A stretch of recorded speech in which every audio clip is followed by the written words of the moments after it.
So this lecture is going to cover the Second World War. Talked a little bit about what's going on in Europe, that there's a lot, the rise of militaristic powers that is going to cause a lot of trouble for the United States. So this is going to cover what's going on in Europe and how and why the United States gets involved in it.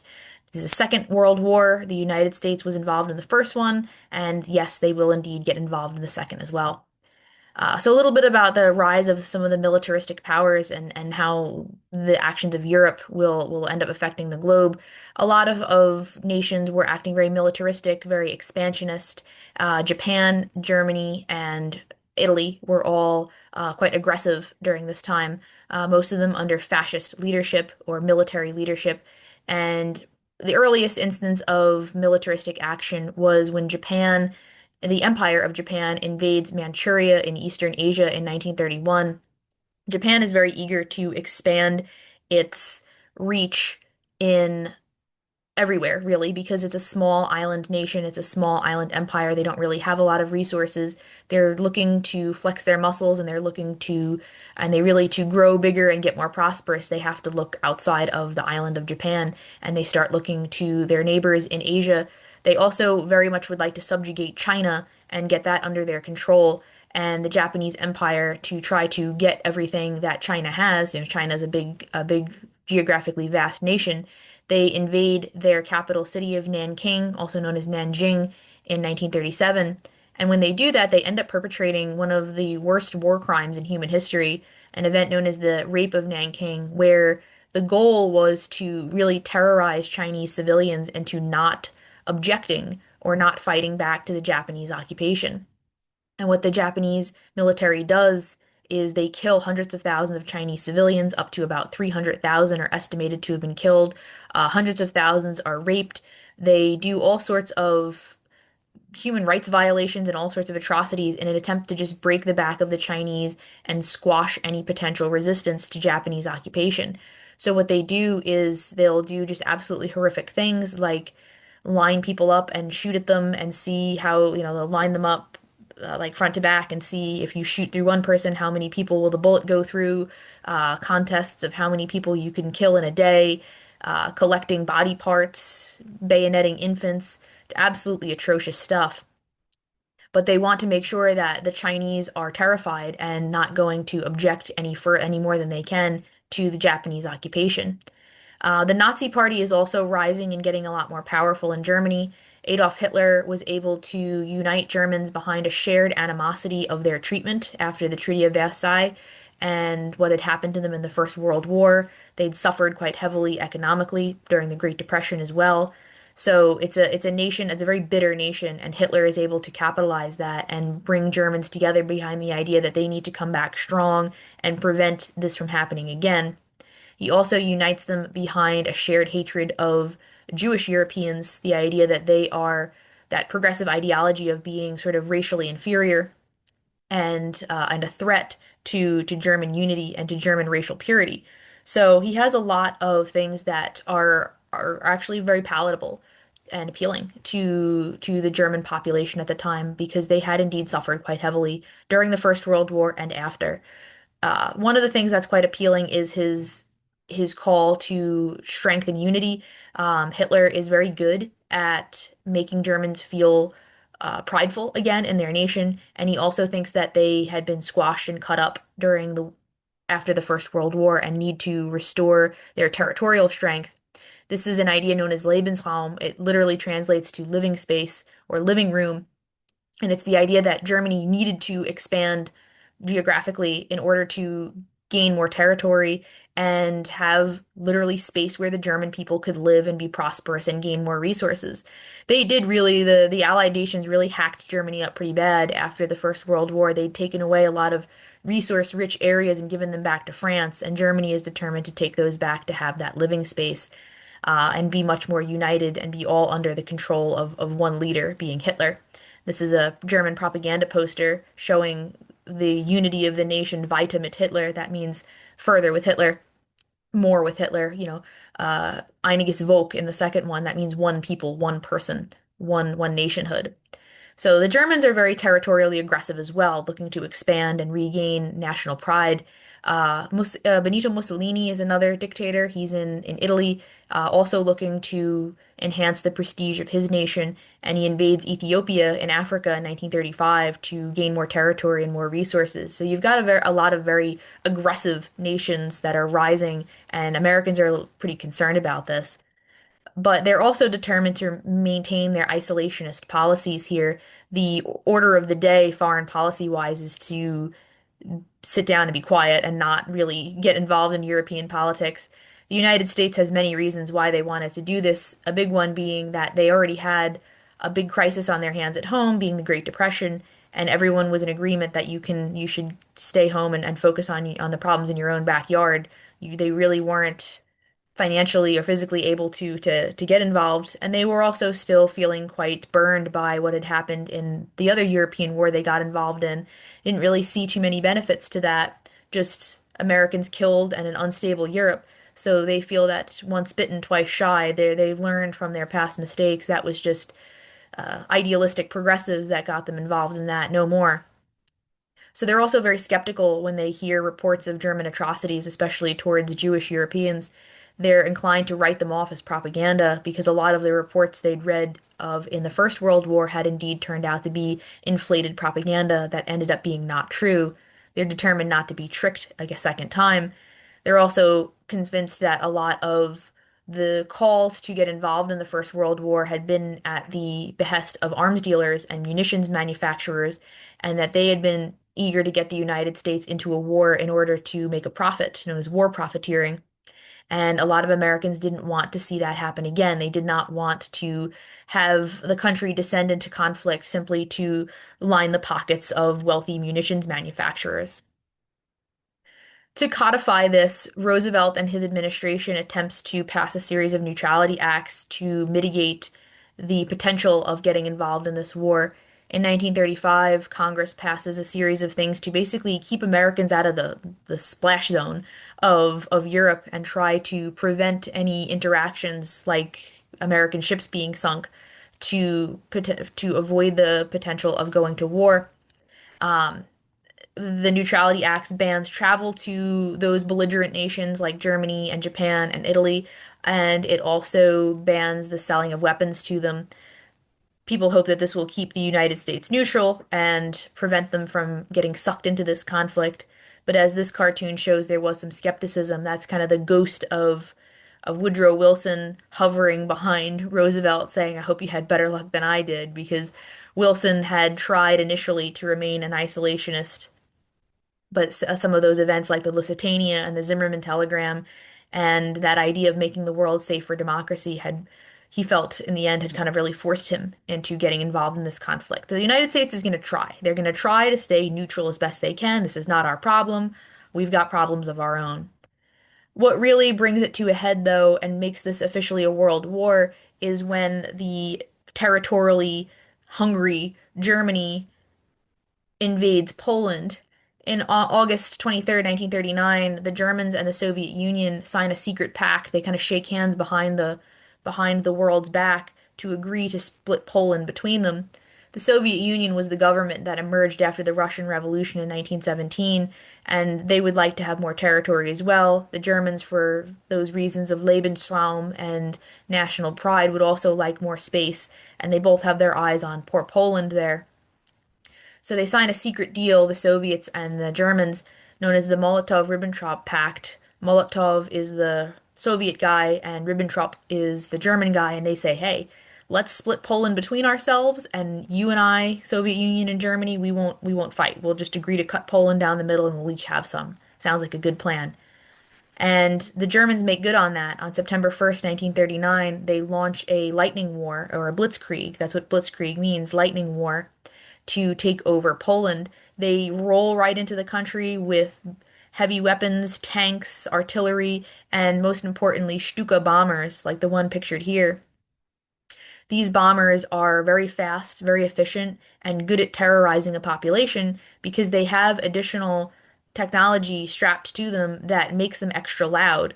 And the Germans wanted their planes loud because they wanted people to hear them coming and run and scream in fear and really just build up the terror that they were causing. And the Polish army is no match for the Germans, even though that had been one of the stipulations of the Treaty of Versailles, was that the German army was supposed to be really stripped down to bare bones. Hitler disobeys that and builds up his army as best he can. It's the strongest army and air force in the world. And it really does help restore national pride, but it positions them to be militaristically able to invade Poland quite quickly. And Poland falls very fast, only several days before it capitulates and is occupied by the Germans, who are now able to fly the swastika, the German flag, over Poland. And the Soviets don't waste any time either. They invade on September 7th, 1939. They invade and occupy East Poland and get their part of this nation. And the world is considered officially at war at this point because this is the first really hostile, aggressive action taking in Europe. So you have aggressive actions going on, continuing in Asia, but this is when the United States really takes notice of what's going on in Europe. And when the Germans invade Poland, the English are drawn into this because Britain is an ally of Poland, and they're also sort of sworn to defend the sanctity of these neutral, smaller nations like Poland that really didn't want anything to do with it. So now Germany and England are at war after the invasion of Poland. The English are determined to squash the Germans because they fear that their expansion will be a threat to the English as well. And they're quite right. The Germans would definitely love to destroy England and get rid of the British. So these two old foes of the First World War are back at war once again. And the British are feel quite threatened by how much Germany wants to expand and grow. The Germans would very much like to destroy the British. They see them, they're definitely a threat to the German military, and they would like to take over that nation as well. And to meet that end, the Germans initiate something known as the London Blitz, where they bring the Lightning War to the city of London. Beginning in 1940, the German Luftwaffe, the German army, the German Air Force, begins a strategic bombing campaign of London where they just rain hundreds of thousands of pounds of weapons and bombs on civilian areas of London in an attempt to disrupt the English's ability to make war, their factories, to bomb them into perdition so that they can't make bombs, but also to crush the morale of the citizens, to crush their will to fight. They want the citizens suffering and homeless and destroyed and begging for their country to just give up. Um, the British are able to defend themselves successfully against the Germans because their own Air Force, the Royal Air Force or RAF, has secret technology, radar, that allows them to concentrate their much weaker Air Force against the mighty Germans because they are able to do it more strategically. So you have the German Luftwaffe is massive and it's amazingly powerful. The RAF, the Royal Air Force, is not. It's not in a good position militarily, but with radar, they know where all the German attacks will come from. So they're able to concentrate their smaller force against the German forces, and that gives them an edge, and they're able to successfully defend the nation and keep England independent and keep them fighting in this conflict. They never fall to Germany. Several of the isles in the English Channel are occupied by the Germans. They do get very far. The Nazis almost win. They almost crush the British, but the RAF is able to kind of just by the fact that they have this technology that the Germans aren't really aware of for a while, it's able to successfully defend the nation. And this does lead to a lot of sympathy on the part of the US. They're looking at these, like in that picture in the last slide, they're looking at sad, hurting, homeless civilians in London, and they're starting to think maybe we should help them out. We really don't want to see London fall. If England falls and there's no England anymore, what's going to happen in Europe? There'll be no landing pad to try to stop the Germans if they just keep expanding. France ends up falling to Spain as an ally of Germany. France gets occupied by Germany. There seems to be no stopping Germany. So the United States gets kind of concerned that you need to have at least one friendly government in place in Europe. This is getting kind of scary. And in 1940, when it's time for another election, Franklin Roosevelt does something unprecedented, and he ends up running and winning a third term for president, and he remains in office for 3 terms in a row, even though the general consensus had been that a president was not supposed to serve more than 2 terms. But Americans agreed that the international situation was so volatile that they didn't want to change leaders in the midst of all of this. So Roosevelt is going to serve for quite some time. He's the only president in history to serve 3 terms, and probably will only ever be the president in history to do that because it's banned after this. Roosevelt's um, triple threat here leads to new laws about presidents being able to do that because the only thing stopping a president from that had been precedent. There was no law in the books. You were just supposed to only serve 2 terms because that's what George Washington had done and every president after him had followed. So FDR breaks the mold due to the extenuating circumstances, and he also implements a peacetime draft to try to bulk up the size of the U.S. Army just in case. Just in case this goes really bad, and it starts to go pretty bad in an effort to help the English a little bit because they really like to give them a little aid. FDR passes the Lend-Lease Act in March 1941, which is kind of what it sounds like. He's not selling the English weapons. He's not selling them munitions or anything. So they're not technically getting involved in the war. They're only lending and leasing weapons to the English to help them fight the Germans. A lot of Americans, like this cartoon shows, that this aid, short of declaring your intent to go to war or officially allying yourself with the British and helping them, you're really splitting hairs and towing the line here. A lot of Americans were quite upset with this, but Roosevelt felt that in good conscience, he couldn't let the situation deteriorate any further in Europe without at least trying to give their long-term, old-fashioned allies, their historic allies, a little bit of help. And the situation continues to deteriorate because in 1941, the Germans launch Operation Barbarossa and they violate their treaty with the Soviet Union and invade them too. So the Germans are acting incredibly aggressive. They're also now fighting a two-front war. Germany is occupying France and fighting the British.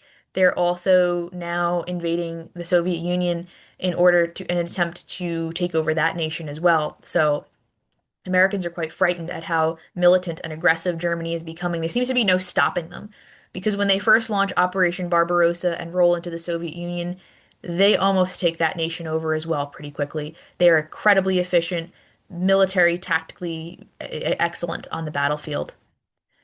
And Americans are, even though they're scared of how aggressive Germany is, they're still very determined to maintain their isolationist policies and their neutrality.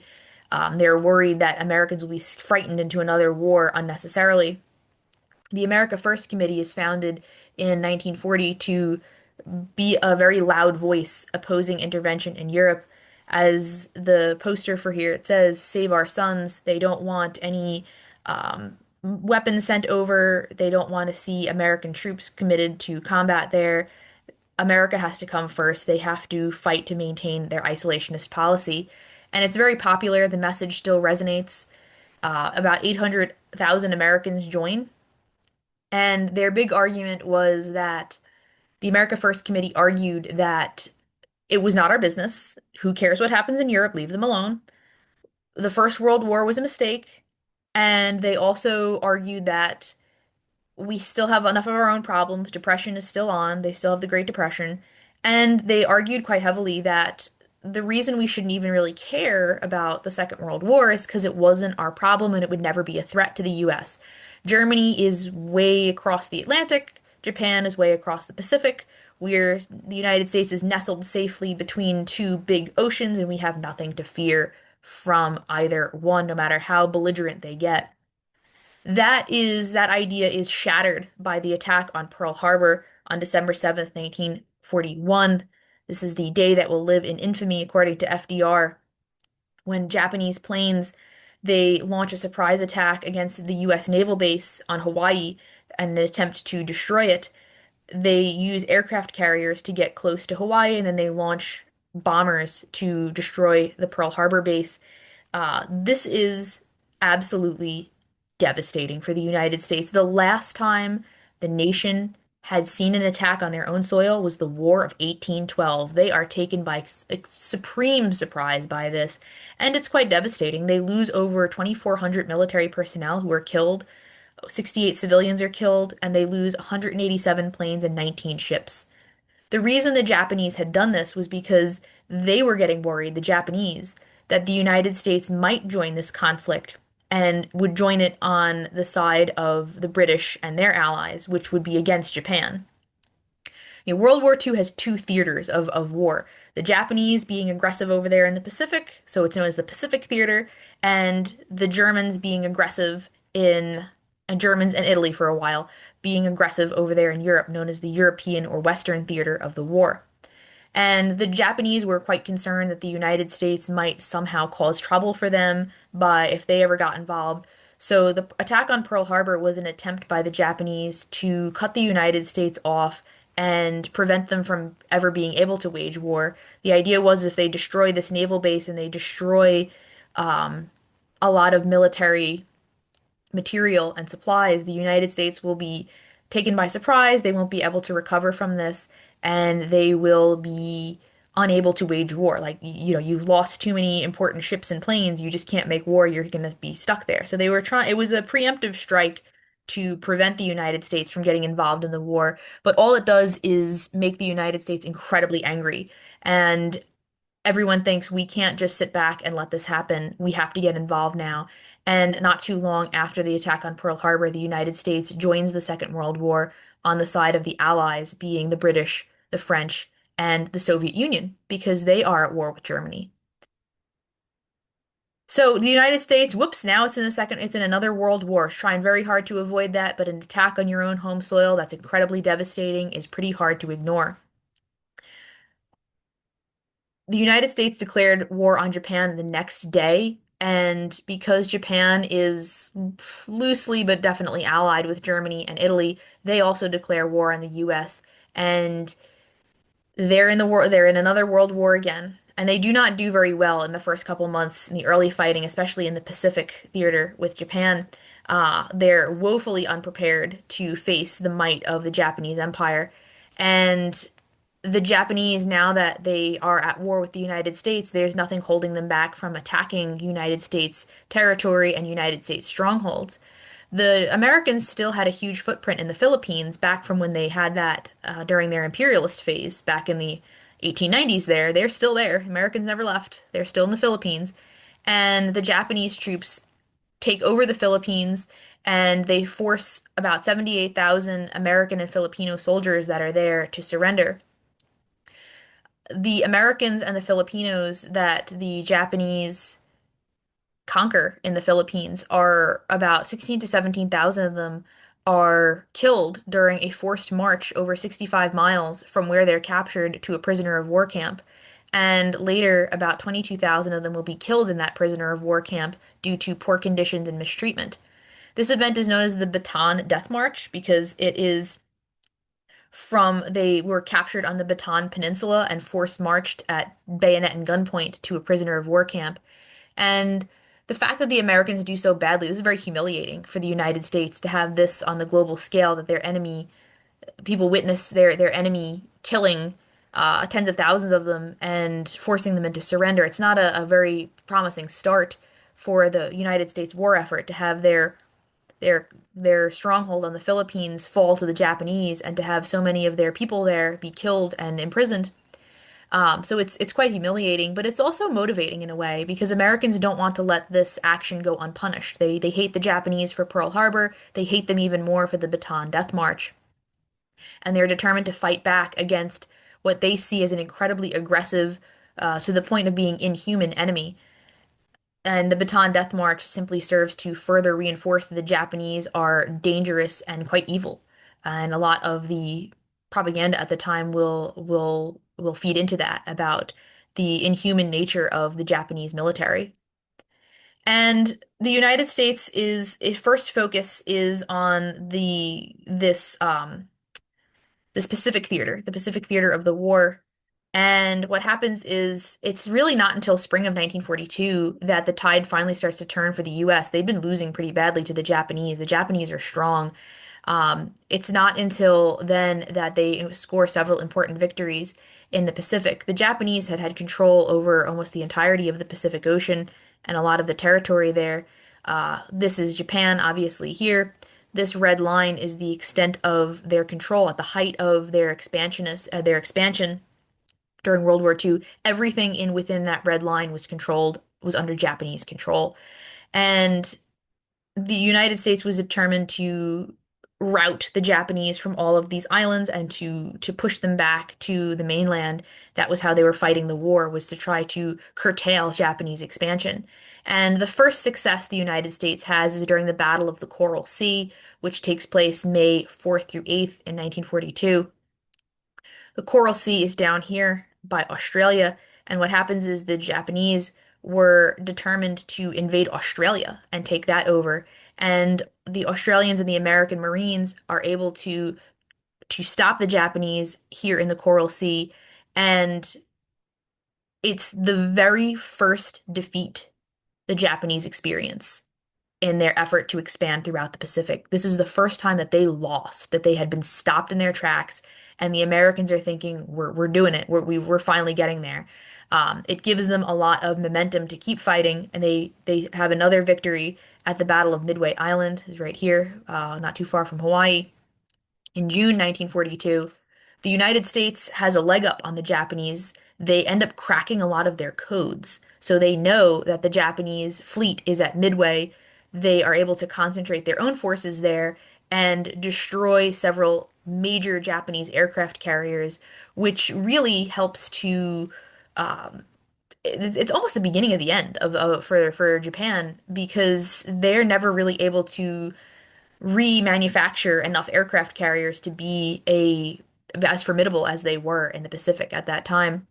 Um, the United States and the Australians are able to get some good footholds that they're able to use to launch an island hopping campaign where they will hop from island to island. They will land troops on an island. They will rush a beachhead. They will flood the beachheads with mostly Marines, and they will fight the Japanese island by island by island, hand-to-hand combat if they have to squash that red line back and push the Japanese back to their mainland and destroy them.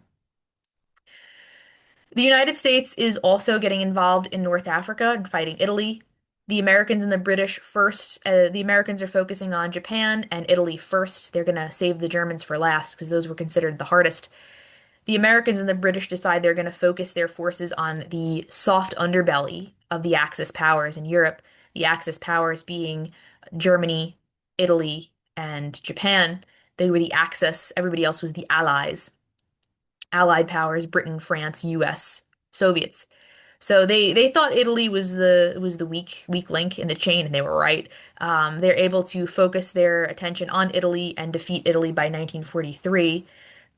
Italy had tried to expand into Africa and wasn't so successful. The Germans had expanded into North Africa as well.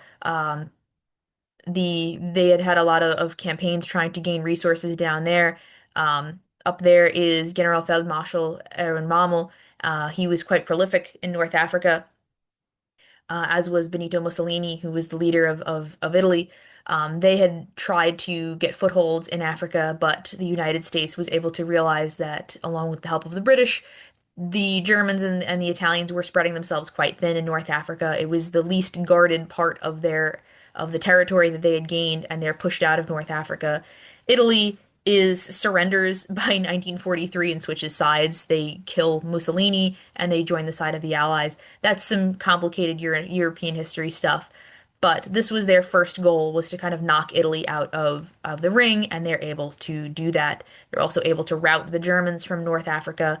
Erwin Rommel was called the Desert Fox. He was a worthy opponent, but the Germans simply could not handle everything that they were doing in addition to Africa. One of the most important days of the Second World War is when the Americans finally turn their attention to Hitler's Fortress Europa, as it was called, to trying to get rid of Adolf Hitler's control over the European continent. The goal of the Americans is to start crushing Germany back, just like they want to squash Japan back and fight them and bring them and bring the fighting right to their homeland. They want to do the same to Germany. The Soviets on one side, the Americans, the British, and the French on the other, they're going to try to push Germany back into its boundaries. But first, they have to get a foothold in Europe because Hitler's got that locked down. Spain is his ally, France is under his control. The last hope the Americans have is to ally with the British and to use Britain as kind of a launching pad to get control over Europe. And that's what they do on D-Day as the code name for their invasion, the planned invasion of mainland Europe on June 6, 1944. And what happens is the Americans and along with Canadian and British troops, they use the island of Britain, of England, as a launch pad, and they launch the largest military excursion in the entirety of human history to clump up as many troops and weapons as possible, go across the English Channel, and they land in Normandy, France, and they're able to successfully stay there. Like they're not immediately killed and pushed out. They get a foothold. That's the important thing about D-Day is that it gives the Allies, the Americans and their allies that strong foothold to launch their land invasion against Germany. You ever seen footage? This is footage, images and footage of the D-Day invasion. It's sea craft, aircraft, everything to they clump up on England. They launch the D-Day invasion across the English Channel. They land on the Normandy beaches in France. They encounter incredibly strong resistance from the Germans, but they are able to occupy Normandy, France, and that's where they're going to expand from and try to push the Germans back. That's why Normandy Beach is so important in World War II. It's the first chink in the armor, as it's called, in Hitler's fortress, because he'd had Europe locked down. Now they're in. They've gotten there. They've locked down Normandy Beach, and this is how they're going to start invading Hitler's Europe. It's quite deadly, though. It's not without cost. 29,000 Americans die during the Normandy invasion campaign. It is a great victory that comes at a great cost. And when they have that foothold in Europe, when the Americans start to get more and more control over France, they implement a strategy known as strategic bombing to try to destroy the German war effort. Strategic bombing is a military tactic that uses aerial bombardment to both destroy your enemy's infrastructure, which is their factories, their railroads, their boats, and also as a tactic to terrorize the civilians. Strategic bombing goes after cities. It goes after civilians. It goes after regular non-military populations and targets because they want to wreck these people's lives and make them beg for mercy and beg their government to give up. It's a campaign of total war where there is no such thing as a civilian anymore, where everybody, if you live in Germany, you are the enemy. And this is, I'm not, this is, I'll put this in the assignments as well. This is some footage of strategic bombing and what the city of Hamburg, Germany looked like after American military air power had dropped bombs on it. The goal was to flatten these cities because they certainly don't want them producing munitions and they certainly don't want anybody left alive there either. They want to make sure that the civilian population is decimated so that they can't help the war effort, and whoever's left, they want just begging for mercy. The Allied air powers are quite ruthless and end up dropping over 2 million tons of bombs on German cities. It's absolutely staggering the amount of bombs dropped during World War II. It's incredible, and it's quite effective. The Germany's war effort really starts to crumble because they're fighting the Americans, the British, and the French on the west, and they are pouring troops into the Eastern Front to fight the Soviets. And this is what is going to bleed the German war effort dry. This is how they really end up losing World War II, is because when Hitler opens that second front with the Soviets, he ends up pouring hundreds of thousands of troops into fighting that war, and it just bleeds the nation dry. He doesn't have enough to keep fighting on both fronts. It spreads their efforts very thin. The Germans sustained literally millions of deaths in fighting on the Eastern Front against the Soviets. It weakens them overall, and a lot of the worst fighting of the Second World War happens on the Eastern Front. It's just unbelievably vicious and violent. Um, million during this time, over like several dozen millions of Soviets are killed, and around 800,000 Germans will die fighting on the Eastern Front during a small period of time. One of the biggest surrenders of the war is the surrender at Stalingrad, where hundreds of thousands of German troops surrender to the Soviets in in early 1943, which is the first large-scale surrender of German troops. Before that, they'd been considered pretty unstoppable, and now that they have this wide-scale surrender, it shows that they were starting to become outmatched by the sheer amount of population that was in the Soviet Union. Um, Overall, the death toll for Germany fighting on the Eastern Front hovers at about 10 million. This, no exaggeration, bleeds Germany dry. They are so much less effective fighting the Americans and the British because of the amount of manpower they lose on the Eastern Front fighting the Soviets, fighting in Russia. Russia has this massive, massive population, and Joseph Stalin, the Soviet leader, he is not afraid to pour people into combat. He doesn't care that his people are cannon fodder. He is definitely a war of attrition type of guy. Just, we have so many people to spare, and they don't. So throw them out onto the battlefield.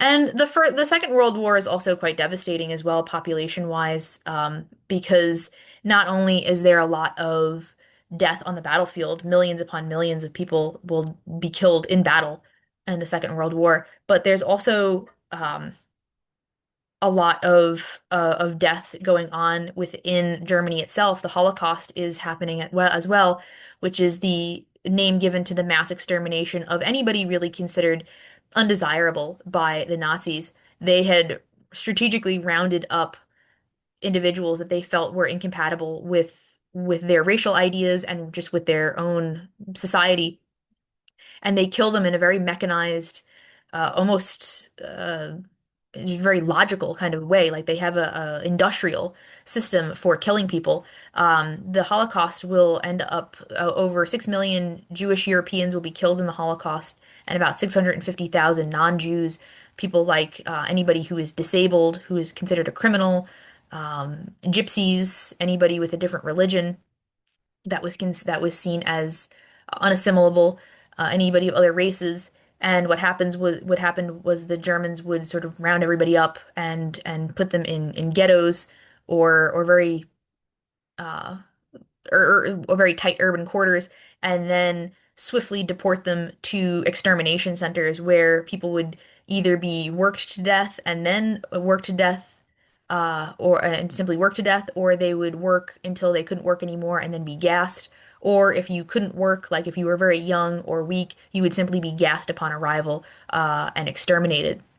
This image is from Birkenau, one of the concentration camps where Jewish Europeans were sent to essentially either work or just be exterminated. And the Germans were very efficient about it. They used gas chambers to kill as efficiently as possible, which is why the numbers are so large for the death toll of the Holocaust. The United States is vaguely aware of it. They hear a lot of reports about uh, atrocities being committed in Germany, but it's not enough to draw them into the conflict. They're already in the conflict, so it's not like they need this to bring them in. It's not a motivating factor to join the war. But the question always emerges, like, if how come it's happening on such a large scale? It's so mechanized, Auschwitz, Birkenau, all of these large concentration camps and extermination facilities were really no secret. I mean, the Germans were taking photographs of this. They weren't hiding it, they were documenting it.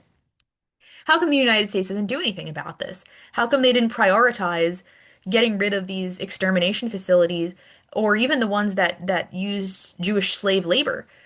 I mean, that's a munitions plant. That's where you have people are working to help the war effort. Why wouldn't you prioritize stopping that? Part of the explanations that a lot of historians point to about why the United States doesn't get involved to stop the Holocaust is one of the explanations is that it was simply buried by the times, which is a double entendre, which means that there's so much else horrible stuff going on that it literally just gets buried in all the other awful news. Stories about what Japan is doing, stories about battles and deaths and disease and just every human rights violation you can think of, that it becomes almost white noise. That it's just another horrible thing happening in this horrible world, and people kind of their eyes start to glaze over after a while because they just have no more capacity to be outraged or horrified.